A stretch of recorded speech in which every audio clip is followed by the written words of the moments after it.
आइए जानते हैं आचार्य जी से सिंह राशि नवंबर 2023 में कैसी रहेगी। सिंह राशि वाले जातक पिछले कुछ दिनों से भागा दौड़ी में लगे हुए हैं। काम को लेकर भी और पारिवारिक संबंध को लेकर भी या परिवार के कुछ कार्यों को लेकर भागा दौड़ी बढ़ी हुई है। अब समय है उस भागा दौड़ी का रिजल्ट मिलने का, उससे लाभ आने का। इस समय जो योग बन रहा है वह योग आपको आपके पिछले जितनी भागा दौड़ी है, जितना आप मेहनत कर रहे थे, उसका फल दे रहा है। आपको ये समझना होगा कि आपको लाभ करने के लिए, लाभ प्राप्त करने के लिए आपको थोड़ी सी मेहनत करनी है। शुक्र इस समय लगन में गोचर कर रहा है सिंह राशि वालों के लिए, और 10वें घर में चंद्रमा गोचर कर रहा है, और शुक्र और सूर्य में स्थान परिवर्तन भी है जो 3 तारीख तक रहेगा। ये सारा योग ये बताता है कि ऐसे जातक जो सिंह राशि में पैदा हुए, जिनका चंद्रमा सिंह राशि का है, यह लाभ का समय है। इस समय जितनी मेहनत करेंगे उतना लाभ प्राप्त होगा। तो सिंह राशि वालों को इस समय अपनी मेहनत को बढ़ाने का समय है।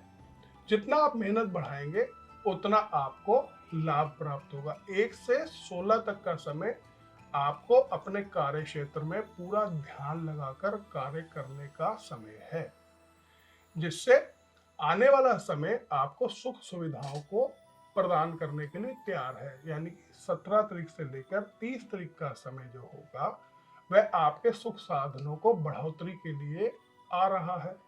लेकिन उसके लिए 1 से 16 में आपको अपने कार्य क्षेत्र में, अपने काम में बढ़ोतरी करनी पड़ेगी, अपना काम में ध्यान लगाना ही पड़ेगा। अब बात करते हैं नौकरी पेशा जातकों के लिए यह समय कैसा रहेगा। नौकरी पेशा जातकों के लिए यह समय बड़ा उत्तम है। आपके उच्च अधिकारियों से सहयोग प्राप्त होगा। अचानक धन लाभ के भी योग प्राप्त होते हैं। कुछ अप्रिसिएशन भी मिलेगा आपको ऑफिस से।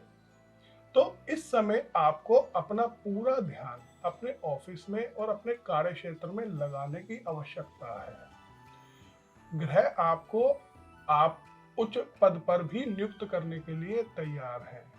यदि आपके ऑफिस में दिसंबर में अगर नियुक्ति होती है, कई ऑफिसों में अक्टूबर में नियुक्ति होती है, जो उच्च अधिकारियों का आपको पद प्राप्त होता है, तो वो संकेत भी ये पत्री अचानक बना रही है, तो आपको नौकरी में लाभ मिल सकता है। इस लाभ को पाने के लिए थोड़ा सा आपको अपने कार्य क्षेत्र में ध्यान बढ़ाना पड़ेगा। व्यापारिक पक्ष की बात करें तो व्यापार के लिए यह समय उत्तम रहेगा। 1 से 16 का समय संघर्ष पूर्वक हो सकता है, लेकिन 17 तारीख से 31 तारीख का समय आपको लाभ प्रदान करता है।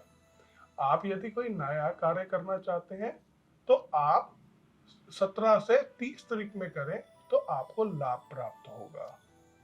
और आप अपने कार्य में कोई नया प्रोडक्ट लॉन्च करना चाहते हैं तो भी 17 से 30 तारीख का जो समय रहेगा वह उत्तम रहेगा। अब बात करते हैं कि विद्यार्थी पक्ष के लिए ये समय कैसा रहेगा। विद्यार्थियों के लिए ये समय संघर्ष पूर्वक हो सकता है। इस समय आपको संघर्ष ज्यादा करना पड़ेगा।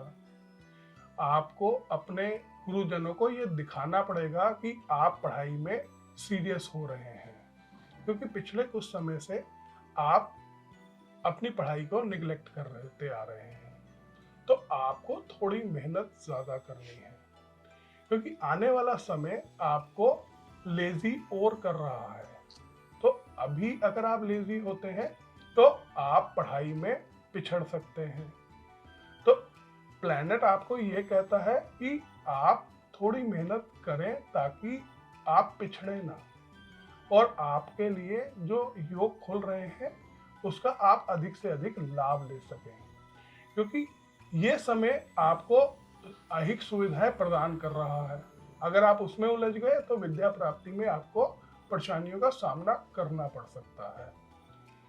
आप अपने परिवार का और अपने गुरुजनों का सहयोग प्राप्त करें और पढ़ाई में ध्यान लगाएं। प्लैनेट आपसे बार बार यही कह रहे हैं। अब बात करते हैं कि ओवरऑल सिंह राशि वालों के लिए नवंबर का महीना कैसा रहेगा। नवंबर का महीना कुल मिलाकर अच्छा जाने वाला है, लेकिन आपको थोड़ी मेहनत करनी पड़ेगी और करने से लाभ भी मिल रहा है। ये नुकसान नहीं कर रहा है ये आपको समझना होगा। आपको अपनी वाणी पर थोड़ा सा संयम रखना पड़ेगा, क्योंकि बीच बीच में आपकी ईगो जो है वो बढ़ रही है, जिसके चलते आप कुछ नुकसान कर सकते हैं। तो अपनी ईगो को भी कंट्रोल कर कर ही चलें। अब बात करते हैं कि क्या करें क्या ना करें। जैसा मैंने अभी बोला कि अपनी ईगो को आप कंट्रोल करके करें चलें, तभी लाभ मिलेगा। तो आप अपने गुस्से को संयमी रखें, ताकि आप इससे लाभ प्राप्त कर सकें। आपको सूर्य को अर्घ देना चाहिए इस समय, और आदित्य हृदय स्तोत्रम का पाठ करते हुए आपको 3 बारी सूर्य को अर्घ देने से नवंबर माह में आपको लाभ प्राप्त होगा, क्योंकि इस माह के अंत में कार्तिक का महीना भी शुरू होगा, और सूर्य को अर्घ देना कार्तिक माह में सिंह राशि वालों के लिए बहुत ही उत्तम उपाय रहेगा।